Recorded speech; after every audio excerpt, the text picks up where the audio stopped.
The sweet, sweet memories you gave me. You can't beat the memories you gave me. Take one fresh and tender kiss. The memories you gave me. Add one stolen night of bliss. You can't beat the memories you gave me. One girl, one boy, some grief, some joy. Memories are made of this.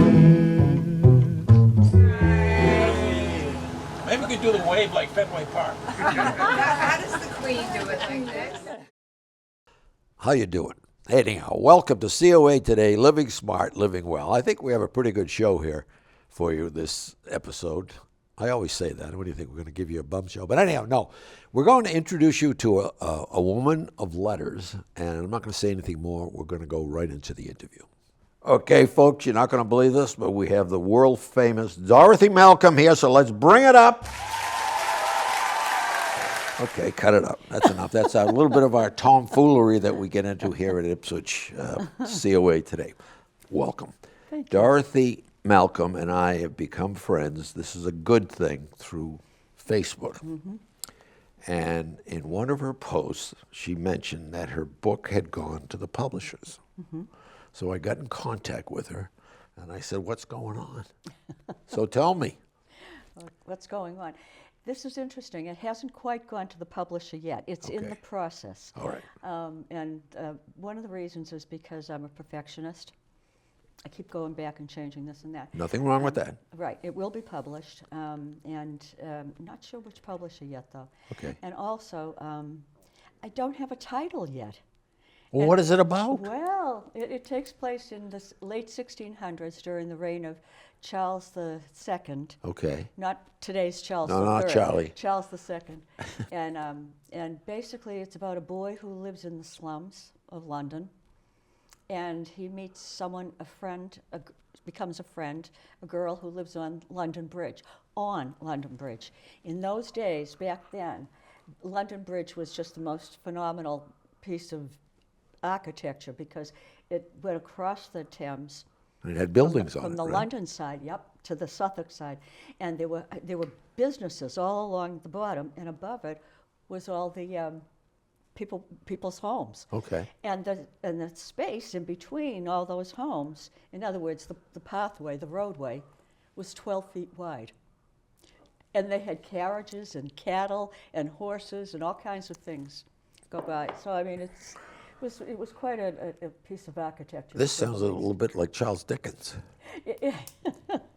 Anyway, so then they do meet, and they kind of think they're falling in love with each other. Okay. It's very family friendly. It is pretty much YA, and they're both around 15 years old, and then one thing leads to another, and there's a lot of mystery, and there's a little bit of magical realism. You're getting me excited. I want to read this. And I don't even have a title for you yet, but I will. I have a few. London Bridge is falling down. I thought of that because that does come up. Because, I mean, the bridge was, during this period, the bridge was already 200 years old. No Yeah, kidding. It was already 200 years old with the houses and buildings on it. Yeah, it's really amazing. Which London Bridge was ripped down and put in Arizona or something? That's Is right. That was it. That was the London Bridge of Charles Dickens. Okay. When Bill Sykes in what was it? Oliver. Yeah. Twist. Okay. When Bill Sykes, he kills Nancy down by those steps that lead down to the water Yeah. from the bridge. Yeah. That was the London Bridge that is now in Lake Havasu, Arizona. Well, some millionaire or something bought it. It was kind of a. They thought, this is what's so funny. They thought they were buying Tower Bridge, the one up by the Tower of London with the two big towers coming up, which I think is right. They thought that was London Bridge. Oh, wow. Wow. So they sold them the real London Bridge, and that's what they got, and that's what you see. Do you have a connection with London? Yeah, I do. First of all, my grandmother was born there. Okay. And my maternal grandmother, and also I lived in England for 9 years. Really? Doing what? Well, I was with my husband. He was an Air Force man, and we were stationed there. And most of the time, Not RAF, U.S. U.S. Okay. Yep. And no, and we were stationed most of the time in Oxfordshire. Okay. I loved Oxford. I took classes at Oxford. Did you? Oh, it was wonderful. I have been to the campus. It is gorgeous. So what was the germ of this book? How did it start? I mean, because it's pretty interesting. It is. I think it is. But when my daughter was 3 years old, Yeah. which was like over 50 years ago, It's all right. We don't have to get there. and she, I wrote a book for her, a little children's story for a 3-year-old called "I Live on London Bridge." Oh, no kidding. And I never did anything with it. Yeah. And all these years later, but I've never forgotten it. And all these years later, it was always there somewhere in the back of my mind. And I thought, That's I cool. think I'm going to update it. I think I'm going to make the kids older. Yeah. More like for a YA, young adult type novel, and new adults, which is older teenagers into the early 20s, and adults too. But this book doesn't sound like it's for kids. This is a real... This is the one I'm working on now. Oh. I did it because I had started a book for my daughter Okay. when she was 3. But is it meant for children to read, or is it... No. Okay. The book I wrote for her years ago when I she got was it. Okay. 3. But I took the bulk of the story and I transferred it into the book I'm working on now. Okay. But it's just snowballed. I mean, it's just. Do you gone have on an and on. English background? Well, like I say, my mother. No, I mean study-wise, academically. Mostly English literature. Yeah? And I love history. Okay. I love history. And it's, I don't know. That's cool. I love various periods in English history. And Well, I this love is American a history. very historical town that we're in here, too. It certainly is. Sometimes I volunteer up at the Ipswich Museum. Okay. And I didn't do it too much this year because I was writing my book. Yeah. I started in, I think, the end of April this year. And I said, I'm going to finish it by Christmas Day. I'm going to finish it by Christmas Day. But then all 3 of my grandkids came home from college. Okay. And I didn't get it finished until the 2nd of January. How do you write it? Do you write it on a computer? I do it on the computer. Years ago, I did everything longhand. Yeah. Because we did. Yeah. Even though I had a typewriter, I always did it longhand. But now I do on the computer. So tell me about the other books. What are they all novels or? No, actually, this is my first novel. Okay. But the other book is called The Legendary Locals of Salem. When I was living in Salem, Okay. A local historian who is now passed, and another gentleman who is now passed, both Jerome Curley was a historian. Okay. Nelson Dion, offered some photographs. He has quite a collection. Dion? Nelson Dion. He has quite That's a an old Salem name. Dion, yeah. He has quite a collection at Salem State. Okay. The Dion Archives. All right. I mean, he was very, very influential in Salem. And when I lived there, it was Nelson, actually, who asked me, would you be willing to write a book on legendary locals? And I said, yeah, okay. I said, who else? And he said, I said, who's the publisher? And they said, Arcadia, which is now the History Press. Okay. Or they've combined both. Yep. They're together. And Jerome and I spent about a year just writing our book. Cool. And it's broken up. I wish I had it here, but we broke it up into historical, which was Jerome's Yeah. baby. Although I did a few too. Arts and literature, maritime history, which is Ooh. really, really big. We Yeah. did a lot on that. Every time I go to the PEM, I spend a know. lot of time in where they have the models Isn't it of the ship. wonderful? Yeah, that's a I great know. organization. I also volunteered there. I was a research docent. Really? At the PEM, yeah. Yeah, when I was living there, when I was living in. We should have become friends on Facebook years ago. I mean, I there's a know. lot of this stuff's up my alley. I don't write, but Do you remember the Child Hassom exhibit at PEM? It's the artist No. Child Hassom. I did the background study on that. Okay. And another one was on an icebound ship, and the ship never got loose. Yeah. They all died, and then there was cannibalism, and yeah, that was interesting. Though. It was interesting to research that. But getting back to the legendary locals of Salem, a lot of them were still alive. Yeah. A lot of them Cool. were still alive. All right. Pep Canaccio, he's so loved. Yeah. Oh my God, he's wonderful. Salem's a fascinating place. Oh, it really is. Nelson Dion, I even put him in the book too. Okay. All And right. I wish now I had put Jerome in because he just died about a month ago, and I feel bad about that. I know the name Dion because there was a boatyard called the Dion yeah. Boatyard in Yeah. Salem. But I don't. Yeah, it's a very common name in Yeah. Salem. When I lived in Salem, I have to say, when I lived in England and when I lived in Salem, those were probably the best years of my life. Oh, Ipswich ain't that bad. I know. No, it's nice to reflect on it. I would like to see, you know what I'd like to see in Ipswich? I'd like to see a little Don't bit say a traffic light at 5 corners. Oh, wouldn't that be wonderful? I know. That's going to be a big issue. That's going to. Yes, but my God, it's I know. it's weird. I know. Yeah, it's very strange there. All right, back to the books. Back to the Malcolm Digest. We'll It call took, well, like I say, it took us about a year to write it, and it was hard getting a lot of the photographs.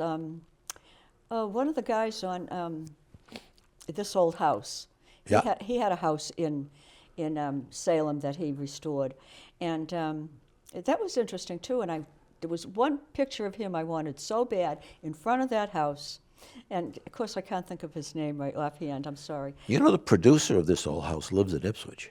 Who's that? You can't say. I can't think of the name. I even know where he lives. He lives on Little Neck Road.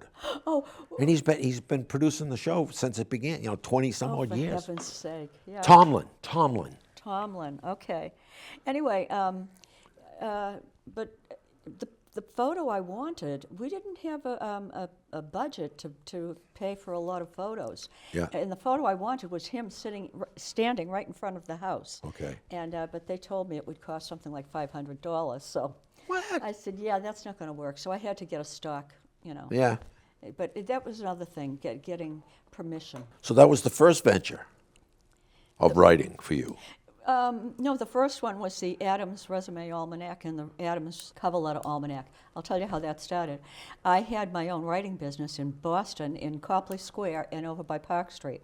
No kidding. Yeah, and some of the work that I did a lot of speeches, and I did a lot of editing for students who were working on their thesis. Okay. And that sort of thing. And this guy came in one day and he said, you do a lot of resumes. I said, yeah, I do, as a matter of fact. And he said, if we pay you X amount of money, can we buy them from you, clean them up, change all the names, change all the specific information, and we'll pay you X amount of money?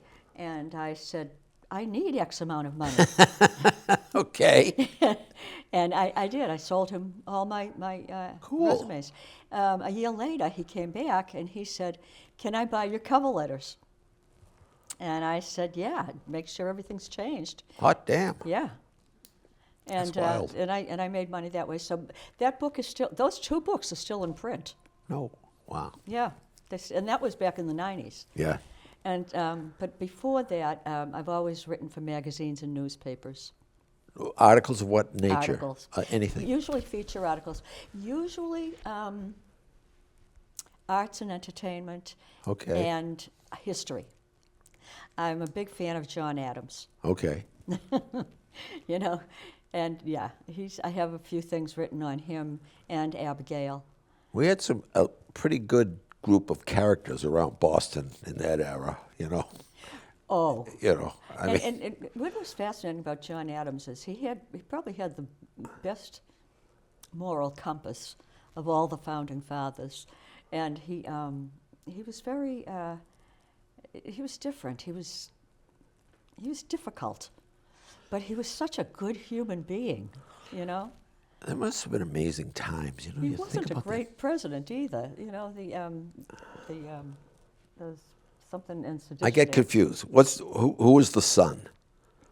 John Quincy Adams. John Quincy was the son. Okay. And he was I think the fourth or fifth president, I think, yeah. You might have detected history isn't my strong suit yet. I love American history, what can I say? I do. You know, it's funny. When I was in school, I Where did you go to school? I went to Holy Cross.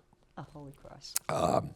But through high school, and history was necessary, Yeah. But as I've gotten older, I appreciate it more. Yes. And it's true for those who don't know history. They're doomed Are to bound repeat to it. commit the sins of the past. Or whatever. Yeah, you're absolutely right, Paul. So anyhow. Yeah, and it's too bad too because I remember we had a civics class in middle school. Okay. And I thought I hated it. And then in high school, problems with American democracy, hated it. Now I'm going back and I'm looking up all that stuff and I'm thinking, we need to learn civics. It doesn't mean much to yeah, a me. lot of it has to do with history. But the current book The current book has a lot of history in it. but it's a novel. It's a novel, That's yes. cool. And like I say, it started out as a children's story that I never did anything with. And then all these years later, Yeah. I mean like 50 years later, I'm looking at it and I'm thinking, I wonder, can I do something better with that? That's Can cool. I That's tweak cool. that? Yeah. And that's what I've been doing. And it's, I have to say, one of the reasons I haven't sent it out yet to the publisher is because I'm a perfectionist. Okay. It's just not. I have to do another draft. Yeah, and I have to. First of all, I have to cut it back a little bit more, and I want to really polish it. A minor suggestion. Maybe we could ask our audience to send in what they think the title of the book should be. Oh, that would be Wouldn't it be wonderful. fun to see if we get a response? I don't know. I have two tentative titles, but I'm not crazy about either of them. One of them is Embroidered Testament. But that sounds kind of more adult than for younger people, or like I say, adults could read What's it about sewing? And the other one is In the Shadow of the Thames. That might be. That has a little bit of a drum beat to it. I like that. Yeah, it's a little sexier, I think, but it's not really a lot to do about the Thames, So Well, it's above it. and the protagonist is the boy, Yeah. 15-year-old boy, and he's marvelous. He's a good guy. I love him. Okay. I love him. He's great. There's a bad guy in a couple of All bad right. guys. Well, But it's a very, very you're the second coming ongoing- of Dickens. ongoing All I can think plot. about is Charles Dickens when you started to talk about it. Well, there is some magical realism to it, too. Yeah. Basically, he has some powers. It's not Harry Potter. It's nothing like that. But he has these powers where Harry Potter's powers were not realistic. No. That was... It was cool to read, though. Right, absolutely. That's all fantasy. But this is not fantasy. Okay. This is, it borders on it, but it's not. Are you familiar with the author Nathaniel Philbrick? Oh, God, yes. Because he writes He's marvelous. novels that are based on history. Mm-hmm. And He's very good. And also, what's his name? Eric Dolan? I'm not familiar with him. He's fairly local. I think he lives, I don't know, in Hamilton or Really? someplace. I don't know. But he writes a lot about the privateers Okay. during the American Revolution and Yeah. a lot of battles and that. Kind of like Patrick O'Brien. Okay. Kind of in Yeah, that vein. yeah. Yeah. Speaking of Patrick O'Brien, the was movie, wonderful, The wasn't he? Master, was a And Master and Commander. Commander. When they were filming that, there are mast hoops, okay? That's how they go around the mast and they bring up the sail, okay? Well, I have a little 11-foot rowing sailing boat that I like. And I wanted something to put on the gunnels. I wanted them fancied up, so I brought it to Lowell's Boat Shop, not the one the one in Newbury, okay? Oh, yeah. Ralph Johnson. And I went up and I said, Ralph, I'd like to do this. He said, okay. And like typical boat thing, it'll be done in 2 weeks, so I give him 6 weeks and I go up And I said, "What? You haven't done it." He said, 20th Century Fox comes before you. And I go, what? Oh, He got the order to make the mast hoops for that movie, The Master no and way. Commander. Well, I must see that movie You know, again. so that's $100,000 versus my $150 I was going to pay him. Yeah, yeah, really. But you know, it's funny because you know Patrick O'Brien's books. I mean, they say that he's was like a modern day male Jane Austen. Okay. He's that good a writer. Yeah. You know, he really, really is. And I like. I think he's historically accurate too. Yes. Yeah. Yes. That's another thing. The book I'm doing now is somewhat historically accurate, but I've fiddled around the dates a little bit Okay. because. That's author's prerogative. Well, it's fiction. Okay. That's how if I were writing something nonfiction, you bet your life it's accurate. Okay. All right. Okay. Okay. Not the novel. No, the novel it's a lot of fun. It's fun. It's funny. It's just like I think that it's a page turner. We're going to sell the movie rights, are we? Oh. I don't think that far ahead. Be great, By the time though. it gets into Hollywood, I'll be long gone. No. But it's a nice little story, and I quite like it. What's Believe the it or next? not. What's the next book? Do we think? I am thinking of a trilogy. Mm-hmm. Yeah, there's so much to this story. Set way back, also. Yep, and the characters. I love my characters. Well, they become real. They do. Right, They in a way, feel right? real. And when I was in college, and when we would. Where'd you go to school? University of Maryland, Okay. Heidelberg, Germany. Can I ask you something? Oh, for junior year, you mean? Or something? Yeah. Why do they call them the Terrapins? I Something mean, a to do- football team, you can say, go Terrapins, they're turtles, I know, right? that's exactly. I know. I think that's funny. It's amazing they ever win a game. But no, anyhow, I'm sorry. But what were we talking about? I interrupted you, and my No. wife accused me of being a Oh, it's horrible just- no, interrupter. Oh, let me tell you, but- I have so many senior moments. Okay. No, oh God, I know. Don't even talk about that. Yeah. But you know, I'll tell you something about senior moments that people get confused on. They say, I have trouble remembering names. That goes through generations. You know, I mean, I was having trouble when I was 40. Oh, yeah. You know, what was the guy's name? Colin. Anyhow. I used to be great with faces, but I'm not anymore. I can't remember a face and I can't remember a name. My father had some trick. He remembered names, and when he met somebody, he took like a mini second, and he would look at the person. He had this little trait, and it was fantastic. 8 years later, I said, "Who is that guy, Dad?" "Oh, that's Ralph so and so." I go, That's amazing. I know. It just was a Oh, thing. I think that's great. Anyhow, all right. That's funny. No, I was asking what was your background. I interrupted you, but what the future was, and you said maybe a trilogy. Yeah, I'm thinking a trilogy, and because there's so many characters, and new characters will be introduced. Some of the older ones will be diminished a little bit. Right now they're forefront. Yeah. And then I'm thinking of that. That's So, cool. yeah, and then after that, I think I'd like to do a nonfiction. I do like nonfiction.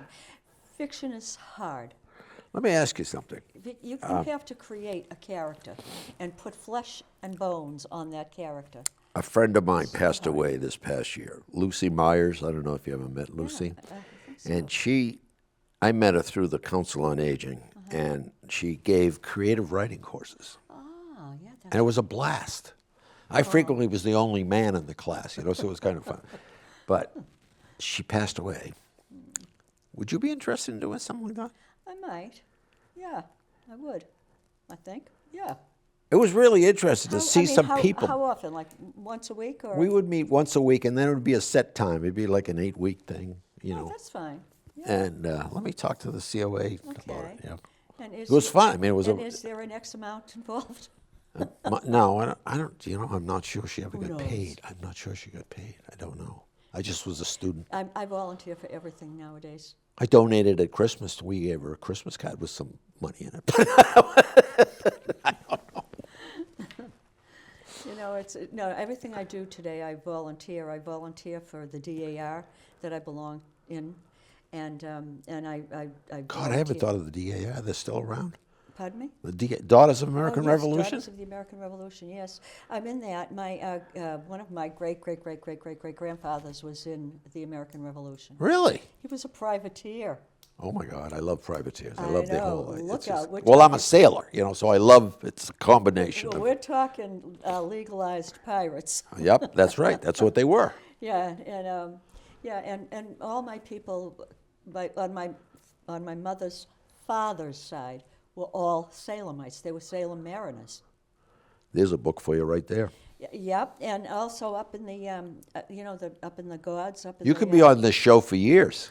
Every time you come out with a new book, we'll have you down here. But Well, up in the gods of the Hawthorne Hotel, there's a special little. It's kind of. I won't say exclusive, but you have to have something to do with the maritime history Okay. of Salem to belong to it, something to that effect. And it's way at the very top. I mean, you can walk have you out- ever heard of the rumor of a ghost that lives in the Hawthorne Hotel? I've heard of it. I don't know why that I heard about that years ago. I don't know much about it because I don't. I'm not saying I don't believe in metaphysical things, but I'm. It's fascinating. There's a bit of fascination about it, though. Yeah, for instance, I like astrology. I think that's kind of fun. I don't necessarily take it What's your seriously. sign? I'm a Leo. What are you? Gemini. Oh. But I like it because I say there's two people in here. I know that's true, but I'll tell you, Gemini and Leos get along very well. Good, so that's cool. good to know. And It's good you said that because my wife's a Leo. yeah. And we've been married 56 years or something. See, yeah, you're quite fond of her. I've seen that on Facebook. Okay, yeah. You have Well, quite sometimes fond- when I post something on Facebook and she disagrees, she'll put it right away. She gets on me. But you can tell there's affection there, and I like that. That's Thank you. It's rare today, isn't it?